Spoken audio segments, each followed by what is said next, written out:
Hey, what up? It's Guido. 3.21 patch notes have been available for a couple of days, and I just wanted to take some time and go through the most important changes. So what I did, I went through all of the changes and I just highlighted the ones that I think are gonna be the most impactful, important, and the strongest changes. And I just wanted to share what I think about all of this, what's going on. So, let's go. First of all, just Crucible League changes. We'll play and see how that goes. There's not much to highlight there. New content and features, so we're gonna see how that goes. But one change that I wanted to mention is that now items now persist in a vendor's shop for multiple levels. What this means that is when you're leveling, when you were looking for items in vendors, there's gonna be a lot less variety, so it's gonna be harder to find movement boots, some good bases, maybe some sockets. So that's gonna be a little bit difficult. So leveling has been a little bit nerfed there. Then Breach, obviously positive changes, a lot of good ones. We'll see. Sounds great, but we will see. We'll have to play and see how that works out. I'm not gonna talk about league mechanic because I have to see how it works. But I do want to mention the changes to some of the Breach uniques that I think are impactful.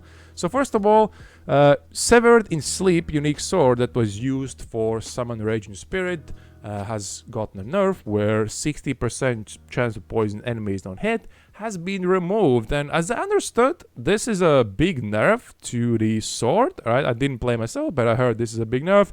And I also had heard some debate if it's also nerfed on the upgraded version, but I assume it is, right? So that's a big nerf right there.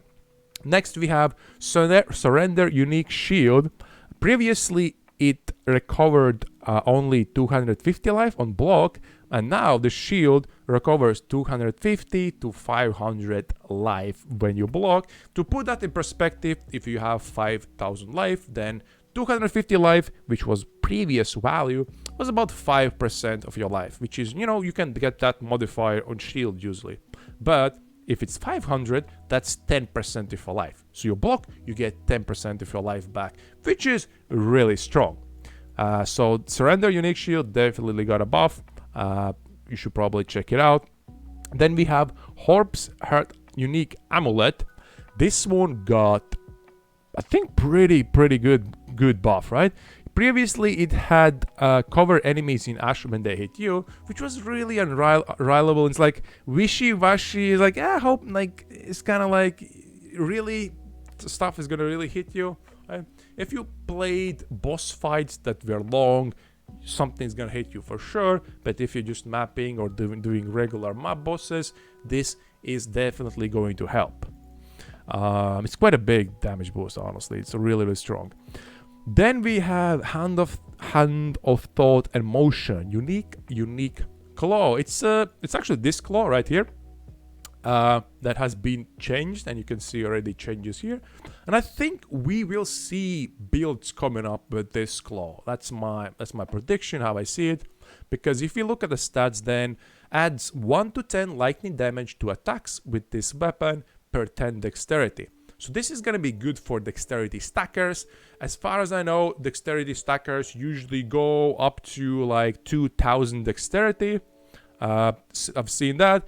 So, and at 2000 dexterity, this claw will give an average of 1000 lightning flat damage, which is a big number, because if you have a claw and you mix all 3 prefixes, which adds fire, adds scald, and adds lightning, in that case you can get up to 500 flat damage.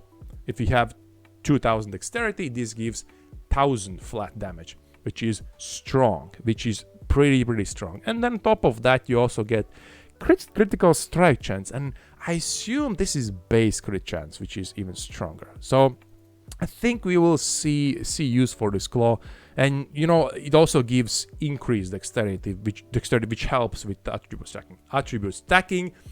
So my guess, just my guess is as good as yours, but this claw is gonna see some use in the future, right? So then we have a change to the Voice of Storm unique amulet. This is a breach amulet as well, and it received lightning damage with non-critical strikes. Is lucky.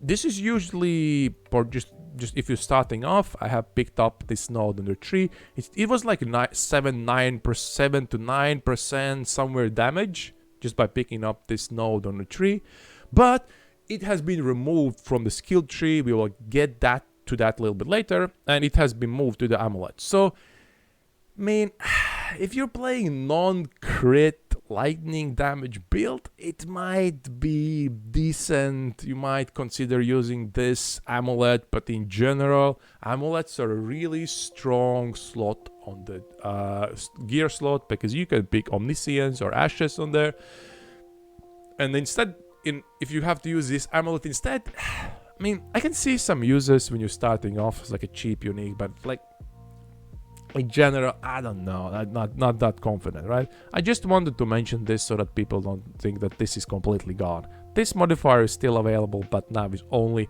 on this amulet. Then, moving on to Abyss changes. Pretty good. Abyss, like, sounds good, yeah. I saw the trailer, sounds good. Why not? And talking about the uniques, first of all, Shrine of the Lightness unique body armor. This, I think, I predict that this will see more use, or we will see more people using this body armor. So what changed, right? So they removed level 25 elemental penetration support. So you can get a 5-link chest, and then 6th link would be this elemental penetration, which is decent. I think was usable. And if you look at the stats, it's 32% elemental penetration. So from the jewel, right? At level 25. Now, what's interesting is that now it gives penetrate 4% elemental resistances per abyss socket affecting you. So to get back to the same number, you will need 8 jewels. But here's the cool part: you don't need to socket. You don't lose a socket for that, right? Previously, you had to put all the sockets in the chest in order to be used for it, and then you will lose 1 socket. Now you can use this chest, get penetration, and you can have a 200 weapon where you have your 6th link, and you get the penetration bonus to that 6th link, right? So I think it's much more stronger. And getting like 8 Abyss jewels, in theory, it's possible. Like, you usually get like 4 on skill tree, then you get a belt, which is 5th one, and then you could get like a 3 Abyss socket Shroud of Lightness, so that will be 8. So you could get it, and 32 penetration is quite strong, because like if you look at Omniscience, for example, Omniscience with 1000 Omniscience gives around 66% elemental penetration, right? So you get 8 Abyss sockets, you get half of that, is pretty good. Of course, the downside is that jewel sockets right now are really strong. They got the unique ones got buffed. We have Watcher's Eyes, we have the Forbidden Flame, Forbidden Flesh, so you don't really want to use it, but I think we will see use of this. And on top of that, if you get 8 jewels, that's 32 increased maximum life, which is absolutely nuts. Not nuts, but it's kind of crazy, actually. Crazy good, right? So if you want to play this, I'm even considering putting together something with this myself. Sounds really good. Then we have Bubonic Trail unique boots. Here, the big change is that it received a new modifier, 16 to 24 increased reservation efficiency while affected by unique Abyss jewel. Right? If we take aside the unique Abyss jewel, which is like fine, doable, then 16 to 24 reservation, first of all, it's a pretty high number.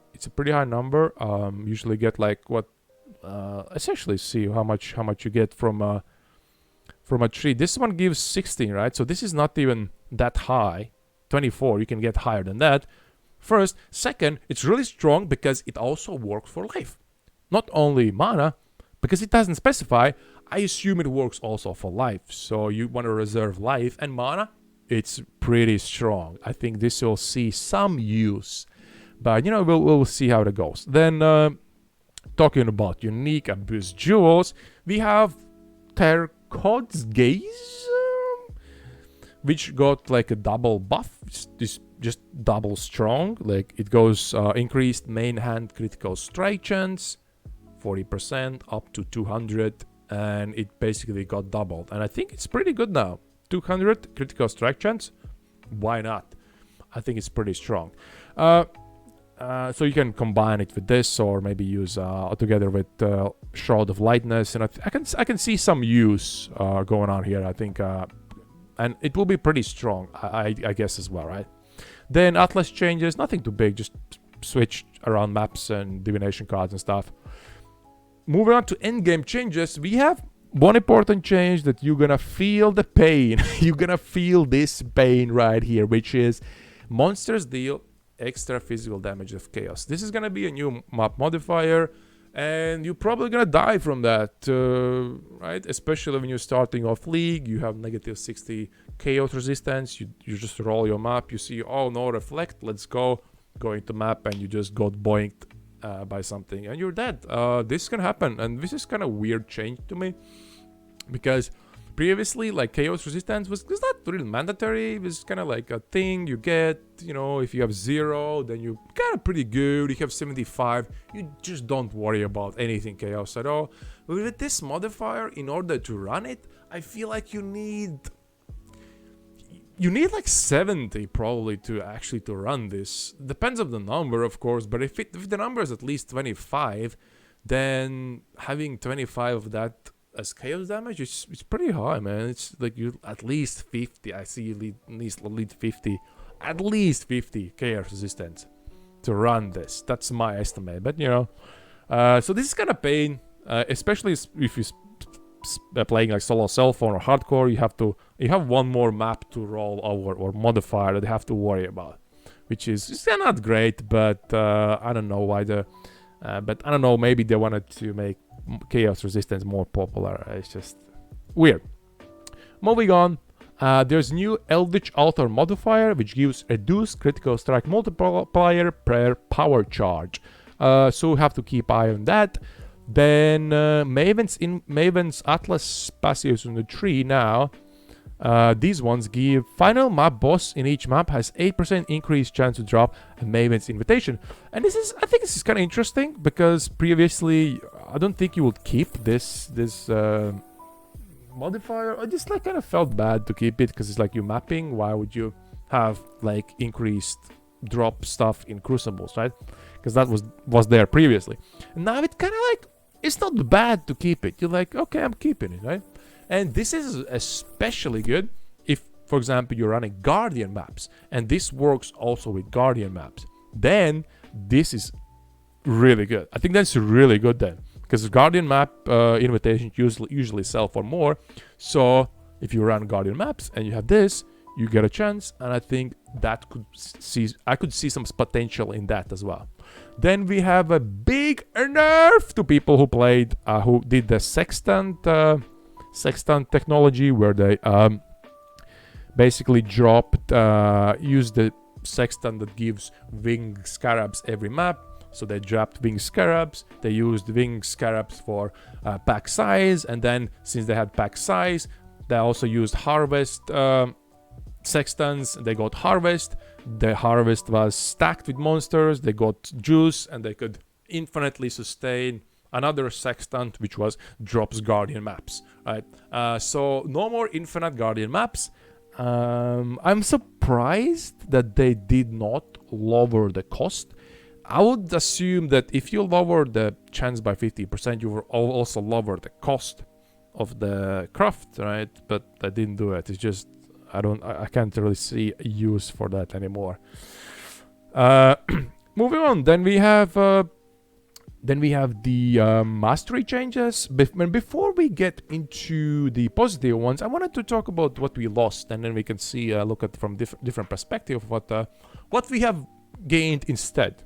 Right, so removed masteries. So first of all, you already probably noticed or heard that all of the masteries that gave increased mana reservation efficiency for different skill gems like precision, determination, grace,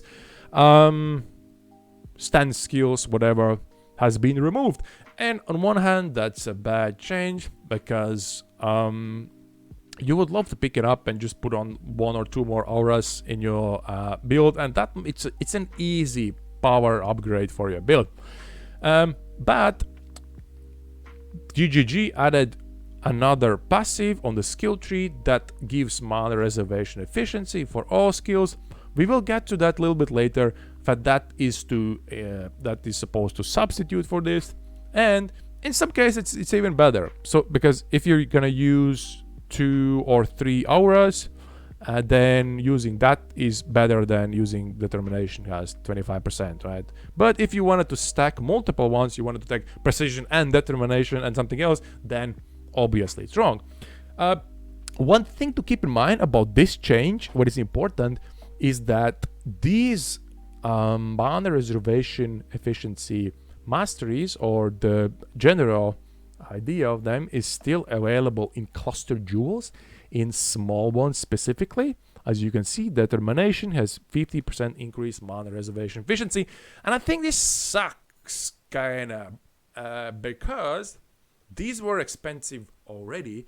The cluster jewels which give increased mana reservation efficiency skills, 6% ones, small ones, they were expensive already, and they were hard to get already. And now that we have removed that from a skill tree, I think these will like go up in price and be harder to attain in general, unless they increase the chance of dropping them. Of course, that will be, I think, reasonable for them to do.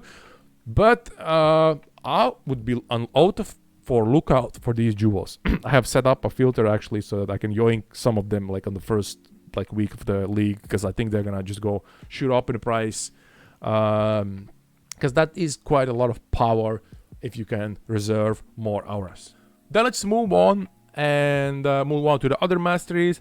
Moving on to attack mastery. Here again, mana reservation efficiency, we talked about that. And then it's increased damage with hits at close range. This has been removed, I think. Was it moved somewhere else? Okay, it was moved somewhere else as a cluster jewel, so that's decent. But you know, this was a good passive. I love to pick it up. It was pretty cool. Ruthless hits intimidate enemies for 4 seconds. It has not been removed. It has been removed to 2-handed masteries. We'll get to that later. But you know, it has been removed from attack masteries in general. Then Chaos Mastery.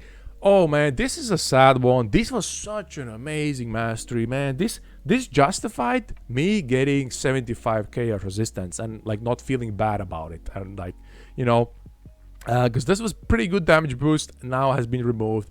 And I'm also a little bit sad about this one removing plus 17 chaos resistance, especially since the other notables were not that good. Picking up 17 chaos resistance feels pretty good actually. I kind of like that one, but I guess that's more personal one. Then claw masteries, we lost 6% chance to gain frenzy charge and power charge kills. I didn't play claws a lot, but I assume this is a loss. Let me know in the comments if you agree. And I didn't play any cold dot builds, but from what I heard, there have been nerfs to cold masteries, but they all seem pretty decent, and I can't decide which ones are the bad ones. If you know, let me maybe know in the comments which ones are the bad ones. But I heard that cold masteries got an nerf as well. Then elemental masteries got elemental resistance is removed. I think it was good for early game, early leveling and stuff like that. Really, I kind of love to pick it up. And this is a big loss for people who play Ruthless. This is absolutely Ruthless that I lost this passive. And this one also was a good one. Like this was I used to pick this up, and maybe I just picked it up because the other ones were not that great, you know. So that's a kind of 50-50 loss. Then we have reservation efficiencies. This has been evasion and energy shield masteries. Has this node moved specifically to energy shield masteries? We'll get to that later, but you know, this has been moved. Then fire masteries lost a really good mastery, which was plus 20 fire damage over time multiplier. negative 30 resistances. This was kind of no-brainer. You would always pick it up as good damage. And it also allows to recover 2% life when you ignite enemy. You ignite a non-ignite enemy. I think this was good. Don't quote me this one, but I think this was a good one as well. And I would be sad to lose that. Then we have lightning masteries. This is the one I mentioned. Lightning damage with non-critical strikes is lucky. We lost that one. That one has been moved to amulet, which is not the ideal scenario. And what else was lost was non-projectile chaining skills chain +1 times. I think this was quite niche, but for the niches that it worked, I think it was really strong. So chain lightning, I guess, and maybe some other builds that I'm not familiar. I don't know which ones also use that. Rip, this node sounds pretty good.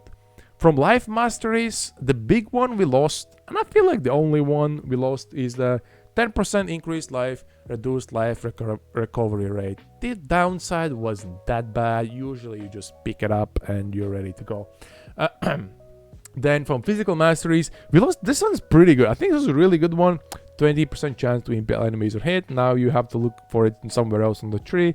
And it makes it less versatile. Like maybe you need 20%. Now you have to like, where did I get that? You know, this was really nice. I think it was pretty strong as well. And then we have overwhelm physical damage reduction. I think this was nice. Like, not 100% sure, but that I think this was pretty good one as well. Then we lost the strongest, probably the strongest poison masteries with increased duration. We lost the most OP passive of all. I think this is the most OP mastery of all, which is critical strike chance is increased by chance to suppress spell damage. You basically free 100% critical strike chance. We kind of lost that one with these patch notes, which is honestly understandable. It was way too overpowered anyway. And if you're wondering about this mastery, which is 12% chance to suppress spell damage if your boots, helmets, gloves have evasion, this has been moved to evasion mastery. A bit has been a little tweaked. We'll get to that a little later. We have mana reservation efficiency again. And the most bullshit, I think the most bullshit mastery change of all, which is we lost the exerted attack steal 25% increased damage. This still exists, but it exists as a just mastery. Warcries cannot exert travel skills without 25 increase, like without the 25 increased damage, which is complete bullshit.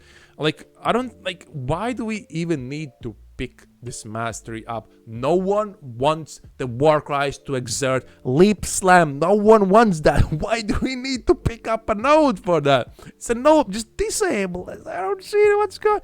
Anyway, next we have lost 20% increased damage for each time you Warcry recently, but this has been moved again to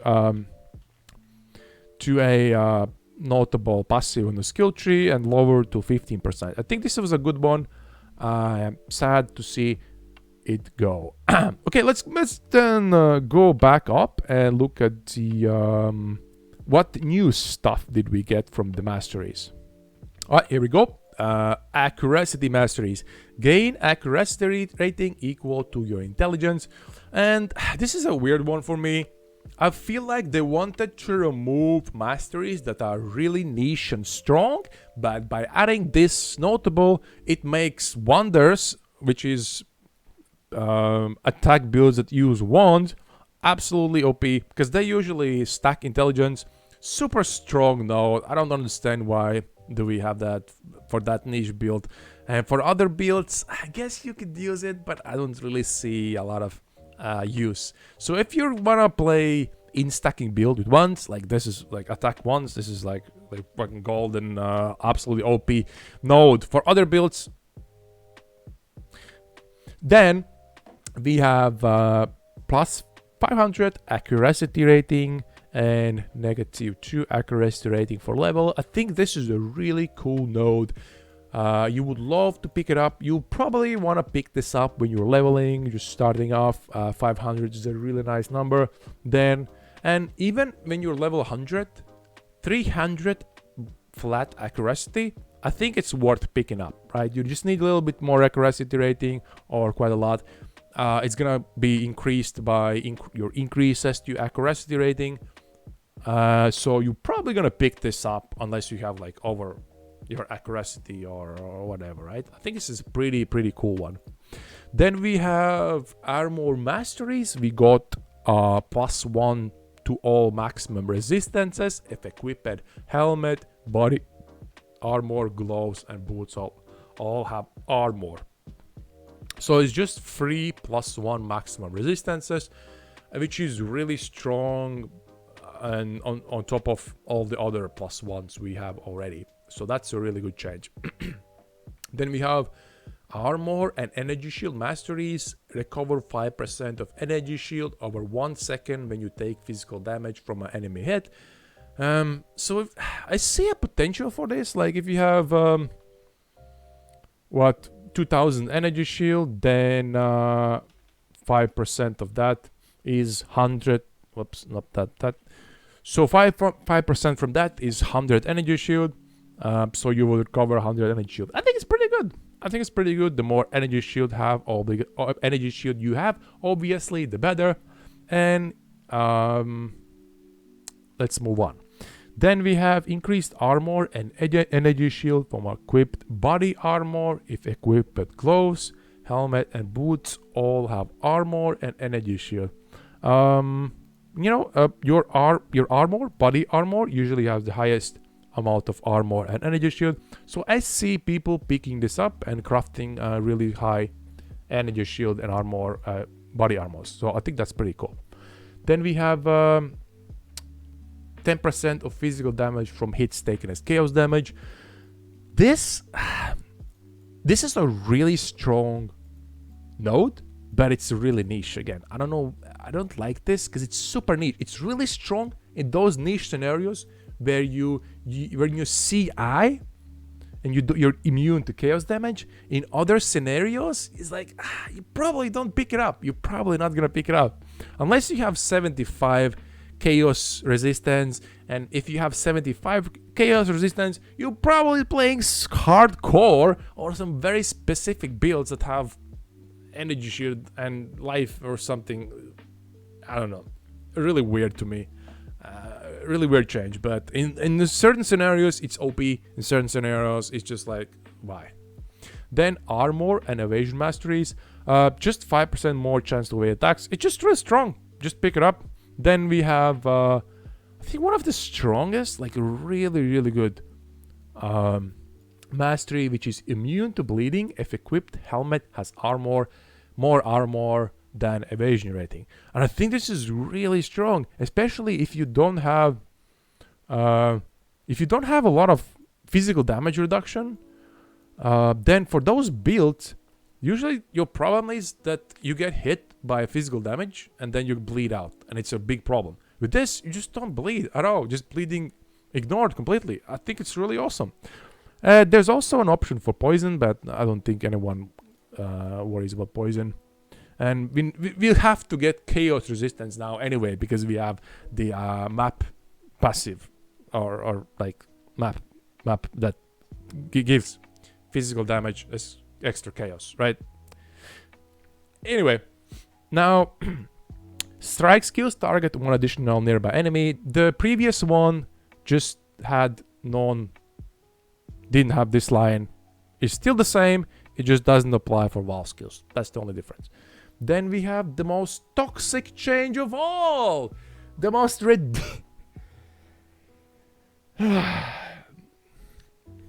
So basically, you gain adrenaline for 1 second when you change stance. This means that you can put on a stance on your build and click like every second, every 2 seconds, you can click a button and you get adrenaline. But the trick is that you have to click pretty much every second you have to click, which is absolutely toxic. I don't know how they implemented something like this. I want to use this, but it's just so obnoxious that I have to click every second that it just pains me. Because like you would think that you could click on left mouse click and then just move around and it will automatically enable, disable. But sorry, no, that's not the case. You have to release your mouse and click back up, and only then it's gonna work. Which is like, I really want to use it, but it's so toxic. Imagine like every minute you click 60 times, and then every hour you click, I don't know, 3,600 times something. Or do the math, but it's just like, bruh. Anyway, then I think this will be overlooked. Monsters cannot block your attacks. Obviously, it's good for expedition, but it's also good in general, because every monster in the game that has a shield usually has like 20 to 30% chance to block. So in general, it's not a bad node. Like you can get a decent amount of more damage on pretty much clearing, right? So it's not too bad.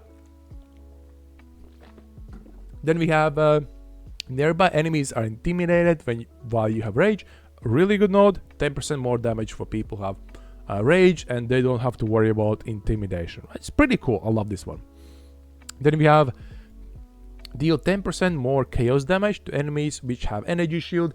This can potentially be really strong node. The only problem is that this is again pretty niche, and it's niche in scenarios where you have to deal only chaos damage. So with skills, with anything that deals pure chaos damage, this is amazing. If you're doing, for example, like a physical conversion to chaos, then this is gonna be much more like, then probably not gonna work, because you probably have some place where you're gonna deal a little bit of physical damage or something, and then the energy shield is gonna drop and you're gonna lose your damage bonus. But in general, it's good because most of the bosses in the game do have some sort of energy shield, so that's pretty good. Then we have 10% of life, sorry, 10% of leech is instant. This means that you recover 1% of life per hit, basically, give or take, based on how based on how much leech you have, the damage and stuff. But in general, you know, you can leech 10% of your life on one instance of leech maximum. That's maximum, right? So it leeches over 5 seconds, I think, and so, you know, you would recover 1% of your life, which is pretty good. It's pretty good, pretty strong. And also you would leech mana as well, so that's good as well. Keep in mind. Then enemies permanently take 5% increased damage for each second they've been frozen by you, up to maximum 50%. Absolutely broken if you can freeze enemies. And one of the things you can keep in mind about freezing enemies that there is this one Frigid Wake. Every 4 seconds, 33% chance to freeze nearby chilled unique enemies for 0.6 seconds. So like how much is that? So you need 12 seconds to 24. It's like every 30 seconds they take 5% increased damage, basically, if they're chilled. So that's pretty good. I think it's really OP, especially for longer boss fights.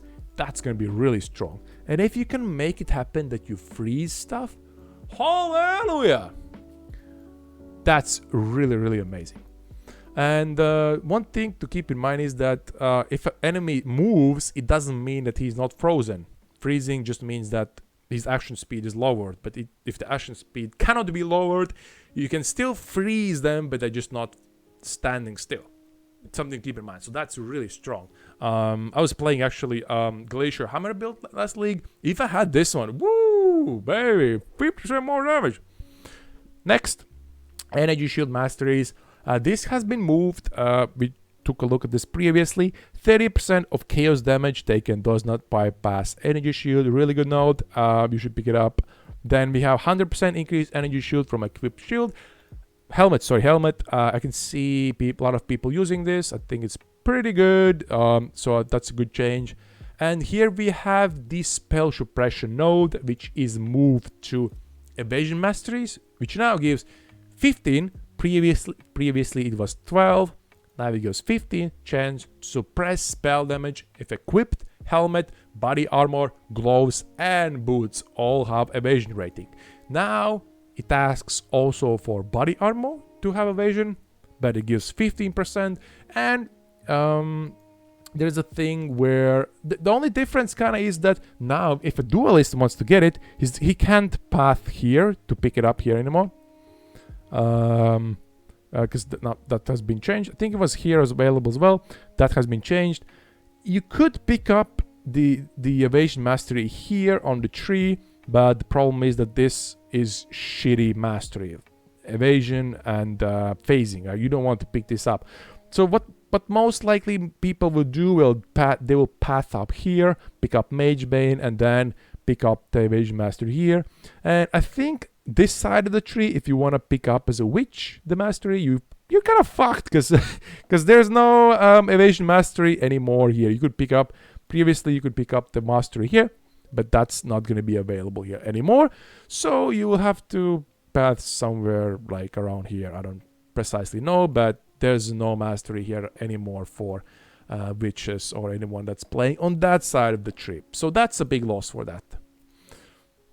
Then we have fire masteries, a new mastery. Critical strikes do not inherently ignite, increase damage with hits against ignited enemies. You might think that, okay, yeah, well, how I'm gonna get the ignite chance? Well, the thing is that a lot of times you pick up ignite chance, not even noticing. Like here, chance to freeze, shock, and ignite. Then there's mastery here, or I think it was here somewhere. Chance to freeze, shock, and ignite, right? So there's some kind of small masteries that give ignite chance randomly on the tree. So you might have a mastery, and if you pick this up, it's just free 100% increased damage. I think it's really strong and really, really good note.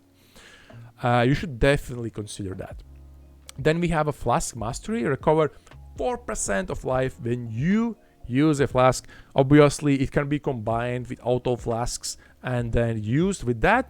Previously, this was on the Pathfinder's Ascendancy. Now it has been moved to flask masteries, and it's really strong if you can figure out how to make auto flasks work. I think they were nerfed. Previously, it was easier to get auto flasks. I think it was gain flask charges when you are hit. That has been lowered, so it's not as powerful, but still something to consider. Then Fortify Masteries. This one is 50-50. I'm 50-50 on this one. In theory, it sounds really bad, because like when you lose your 20 stacks of fortification, you gain 100 life. Sounds pretty bad, right? Or like you gain 2000 life, whatever. But I heard that fortification actually in background works in a weird way where it stores all the fortification stacks for each monster you have hit. So I would try this out, because maybe it actually recovers life when fortification stacks are lost in the background, like some you had but now you have overwritten with other ones, something like that. So it's worth trying this one out. Then again, 10% of leech is instant, so 1% leech probably. Also for mana. Then we have increased critical strike chance against enemies with lightning exposure. Sounds really good. You just exposure and get 60% critical strike chance. I think it's really strong, really good. You should consider picking this up. Then we have life masteries with the strongest mastery coming in, which is 15% increased maximum life if there are no life modifiers on equipped body armor. This will open up a lot of options, or make body armors that don't have life on them much stronger. I guess this, you know what, if you think about it, that this modifier alone could make a meta shift, because I'm not sure which chests exactly, but I have a feeling that people will be using more different chests now. And these two masteries, I'm not sure. I haven't investigated these ones, but these seem like they could have potentially some sort of use. So basically, you count as low life while at 55% maximum life, and you count as full life while at 90%. So I would have to look on the interactions on these, but that's something to like keep in mind. Then we have mana masteries. I think this is a good one. I haven't played mana regeneration, mana builds a lot, but this sounds good. Just flat 5 mana per second. That sounds good to me. And then we have the big change where we got the increased mana reservation efficiency of skills. So this is the substitute for all of the other mana reservation efficiency nodes or masteries that we lost, like Determination and Grace. And if you think about it, you know, Grace and Determination was 25%. And if you were to pick up only one of them, then this is more efficient, right? Because it's 12 and 12, that's 24. And if you split up between two different skills or auras, that it's more efficient. So in theory, if you don't want to didn't heavily invest in mana reservation, this is better. But one thing to keep in mind about this is where can you pick it up? Because you need mana masteries.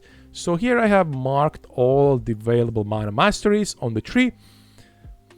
And as you can see, the biggest loser is Ranger, because Rangers don't really have any close by mana masteries at all, right? So the closest one is really this one, where you would have to get increased mana, which is, you know, also a downside, obviously downside of this.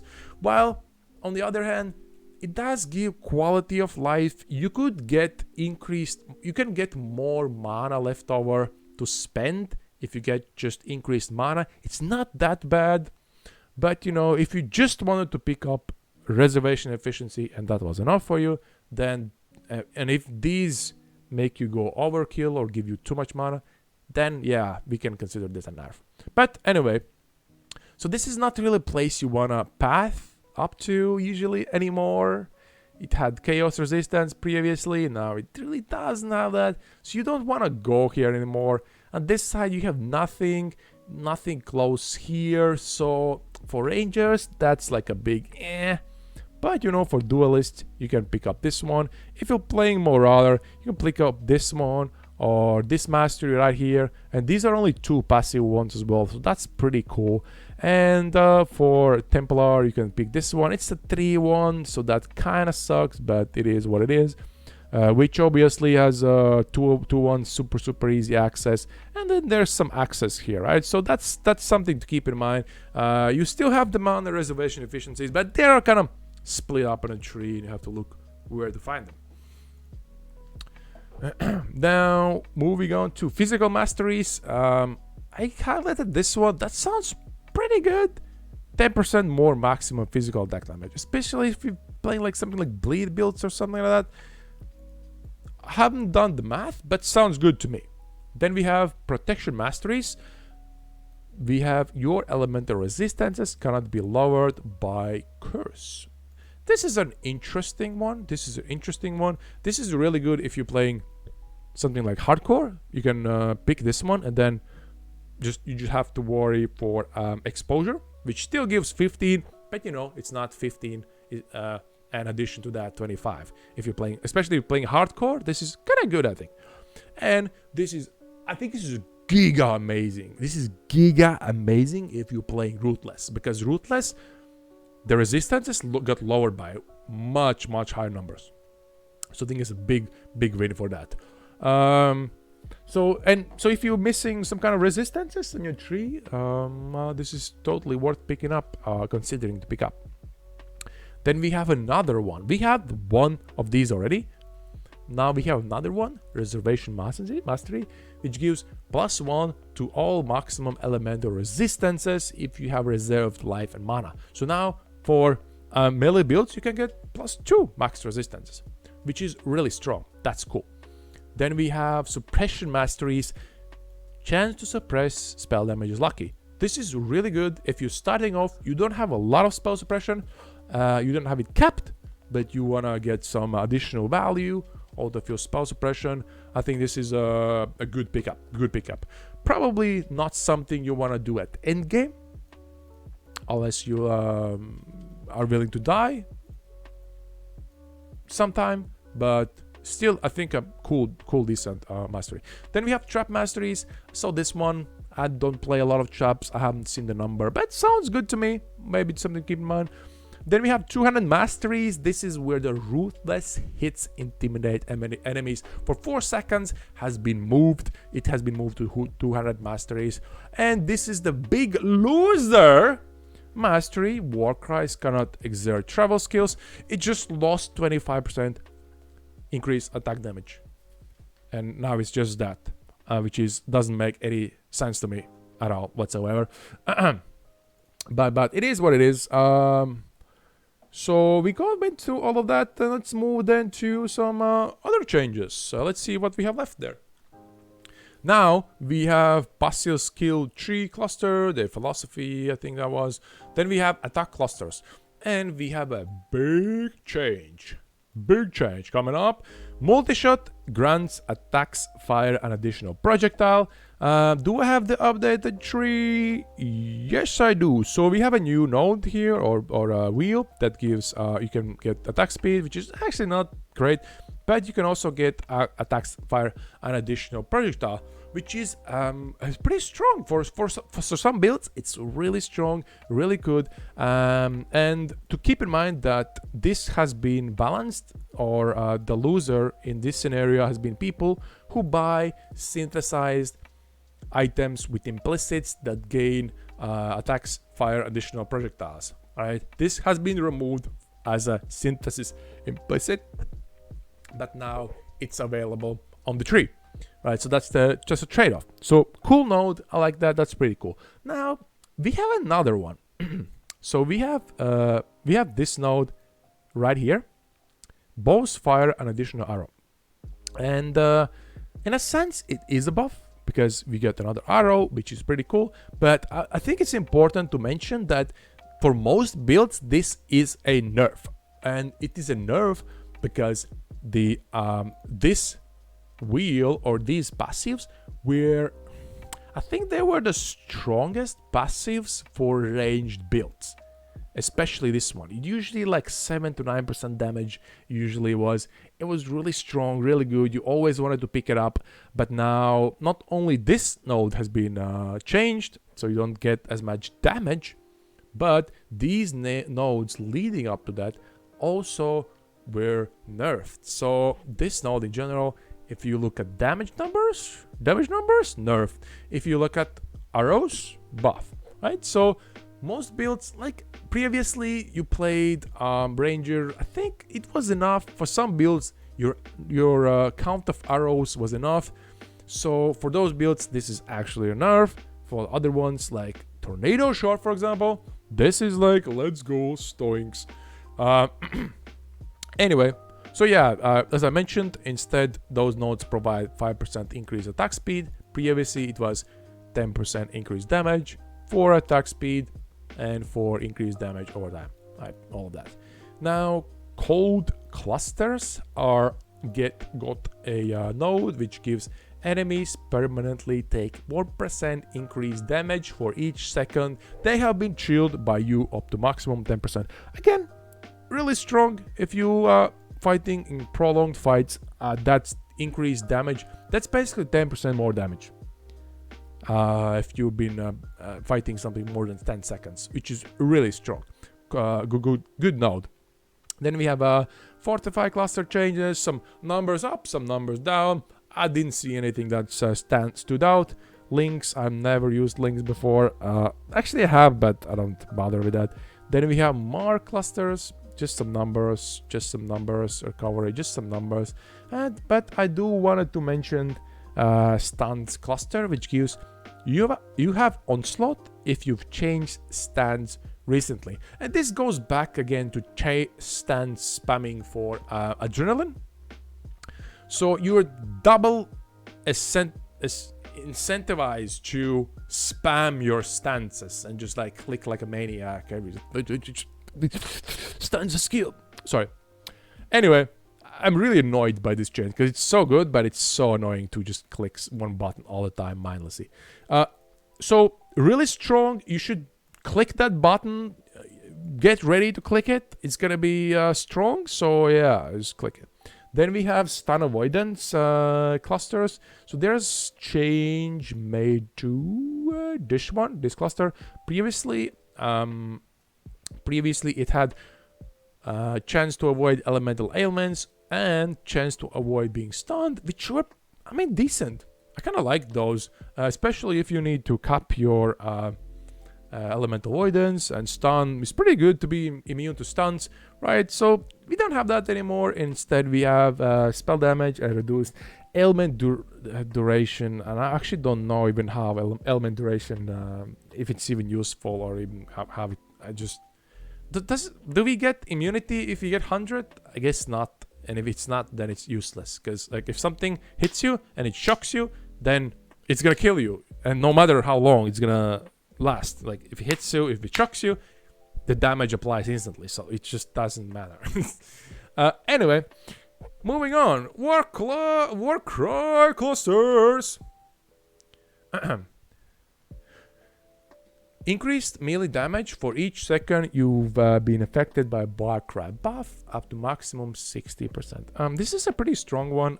You have to keep in mind that Warcries usually have a buff duration of 4 to 6 seconds, somewhere in that range. So in order to keep 60% more damage up, increase damage up, you will need to like chain spam them. You will need like 2 or 3 Warcries. You have to like switch them and spam them all the time to keep up some kind of buff and to have this one up. If that's how it works, maybe it just counts for one Warcry. Then in which case it actually sucks. But it's hard to understand. Moving on to this change, we also adjusted values provided by quality on intimidating, seismic, ancestral, and general's cry. So now all the Warcries give up to 20% increased cooldown recovery rate instead of 10.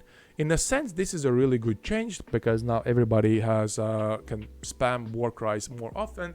But if you look at the changes previously, I don't remember precisely, but I'm pretty sure you lost some cooldown recovery in some Warcry clusters before this.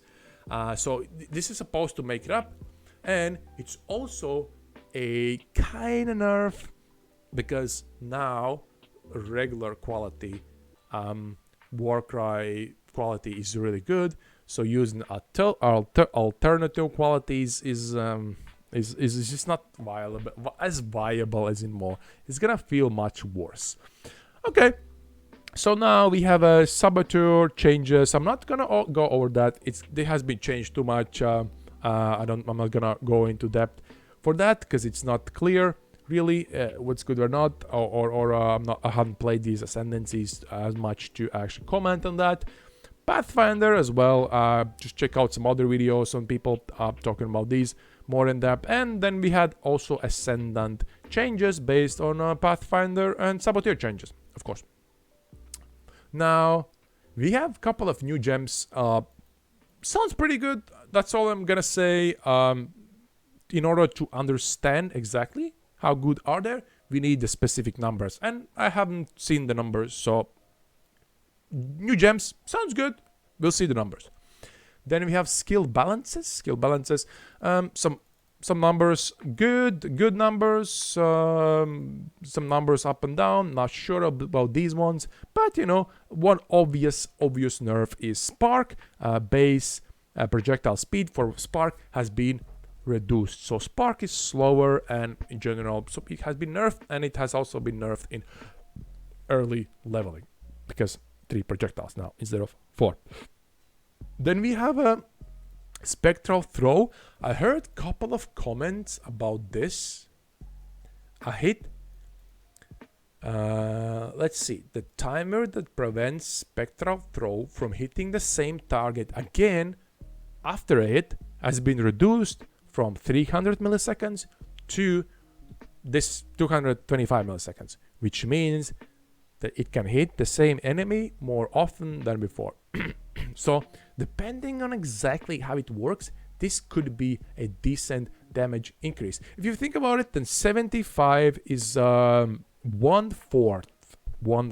So this could be up to 25% more damage, depending exactly how it works and the context and everything. So this is worth to keep in mind. Then I'm not sure about these numbers, but in general, poison concoction, it's different now. Or explosive concussions, they're different because previously you would rely on getting as many projectiles as possible, but now you can't fire 9 projectiles anymore. You need to rely on something else. But you know, there has been number changes where it now gets more damage and more damage here as well. So hard to judge, but these skills definitely have a change in the playstyle. Then Onslaught support has been removed completely. Obviously, a lot of people used Onslaught support when they were leveling their characters and tried to run as fast as possible to from one place to another when leveling, but now it has been removed and replaced by momentum. We'll see the numbers on momentum, we'll see how it works, then we can comment on this, but that's something to keep in mind. But some cool things about leveling. Faster attack support now has level requirement of 8, so we're gonna get those faster attack supports quicker in the campaign, so we can leap slump faster. So that's cool. Now Sniper's Mark also is available faster. You could probably get more damage when hitting unique monsters and bosses and something like that. Then Assassin's Mark also you can get it faster, so I guess more damage. And we had also Warlords and Poacher's Mark, which I don't think matter. Then we have the I wanted to say the contradictory, but it's actually kind of like sad change. Basically, GGG said, "Fuck Templars. Let's make them leap slam slower." That's about it, because they didn't like the philosophy there. That Scepters had a fast attack time, so now if you're gonna level a Templar, using Scepters gonna be feeling much worse. You basically lost 0.3 base attack time, which is like what, like 1/4, 1/5 of your damage, I guess. Attack speed, right? And since you were not attacking with physical damage anyway, it's just enough. It's just enough to that. All right.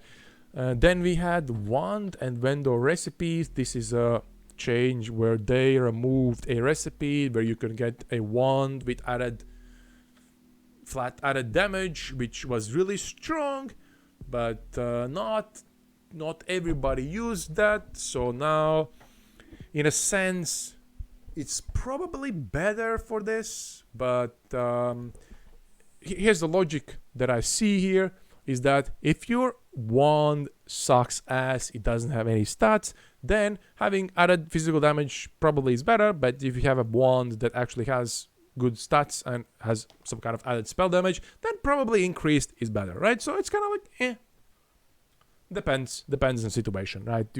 You would have to investigate the numbers and like tweak around and see exactly what is better. But you know, it is what it is. Arcane Surge so has been changed. Now it doesn't give increased spell damage, but increased cast speed instead. So I heard a lot of comments of people saying that it's nerf. I've heard some comments that say that's better, but the winner, the general winner in all of this is Hierophant, because it has a passive, I think on an ascendancy, that gives instead Arcane Surge gives 20% more spell damage, and then you scale Arcane Surge, and it's kind of better. So it's kind of debatable. In general, as I understand, it's worse, but it could be better, maybe in some scenarios. So we'll see. So something to keep in mind: Arcane Surge has been changed. It gives now attack speed instead of cast speed. I can't find it right now where, but that's how it works. Then a big L for Molten Shell. Molten Shell. Basically, Molten Shell has been nerfed in half. It's just half worse. Instead of getting 10% of your armor as the shield, now you get, instead of 20, now you get 10. Right? Instead of 20, now you get 10, and the maximum not maximum amount of buff, damage reduction, or absorption. Sorry about that. Is 5,000. So now you actually have to think about which guard skill you're gonna use. It's not a no-brainer anymore. And honestly, I'm happy about this because I was sick of this skill and I was sick of like being so OP. And just like you always had to use Molten Shell, even if you're not using, even if you were not playing armor, you just put on Determination, get Molten Shell, and it's much better than everything else you can pretty much get from all the other possible scenarios like evasion rating. So I think it's kind of good for diversity for the game. Yeah, of course, nerfs are not cool, but for diversity, you could argue that it is better, right? So then we have a thing where it says simplified projectile returning. Basically, there is a ring in a game that returns projectiles, and this resulted in some skills shotgunning enemies. I think a caustic arrow, so you shoot out arrows, they come back and collide in one place and just like shoot and like explode anything that stands where you are. So as I understand, this is gonna nerf that, and that's not gonna work anymore. Then we have a buff to power charges, just buff, no downsides. We got 10% increased critical strike chance per power charge. That's it, cool. Then we have this one. That's a funny one. Totems spawned by players are now killed upon player death. On Reddit, I saw a video where a guy killed Uber Searing Exarch dead while his totems killed the Exarch. So that's the answer to that, basically. Then we have the bow attacks fire an additional arrow, synthesis implicit modifier. It has been removed from bows and quivers, like I mentioned before. And then we have also this change. You can no longer create books of regression. This is a nerf to people who did heisting, infinite heisting something. I'm not sure 100% how it worked, but as I understand, from vendors you can get contracts if you're below a certain level. So you would just get the contracts from vendors and then or NPCs, and then you just de-level, and then you get more contracts, and you just run them infinitely. Something like that. Maybe you can leave it in comments how exactly it worked, but that is targeted to that. Then a lot of people talk about this nerf. This is a nerf, yes. The unique item drop chances for Katarina, Master of Undeath, have been rebalanced. Meaning, there's this helmet that gives Eldritch Battery, right? There's the diadem something. People been saying, or everybody assumes that this is a nerf to that. That now the helmet is gonna be rare. It's gonna be only available higher levels. Yada yada. So everybody assumes that this is gonna be nerf exactly to that, which makes kind of sense. Then we have my probably favorite thing changed, I think. Might be one of my favorite ones. Rare monster modifiers that trigger purple crystals on the monsters is hit now has larger crystals when hit, probably. So when you hit the monster, there were some crystals that stored up, and when you killed them, the crystals started to explode. I've died a couple of times with that. It's really hard to see. It's really hard to react to that. And especially hard if you're picking up items and you have like your screen full of like loot and you don't see anything. So now it should be more visible, which I am excited about. Then we have I did not read the Ruthless because I'm not familiar with that. Haven't played that. Kirak, I mean, it is what it is. Pretty cool. Then we have user interface changes. One big change, some people are excited about this one, is added the ability to release captured beasts through the bestiary panel. So basically the problem was that people who farmed beasts they farm beasts so much that their menagerie got full, and all the beasts, some beasts started to get removed, the ones. So basically, you either have to spend chaos orbs to delete them, because you need to turn them into item and delete them, or you have to waste your time using just useless recipes you don't want to use, or maybe it's even worse. I have not run into this issue too much, but this is to solve this problem basically, which is a pretty cool change. And then bug fixes, I didn't notice anything big there except this one that you might want to keep in mind.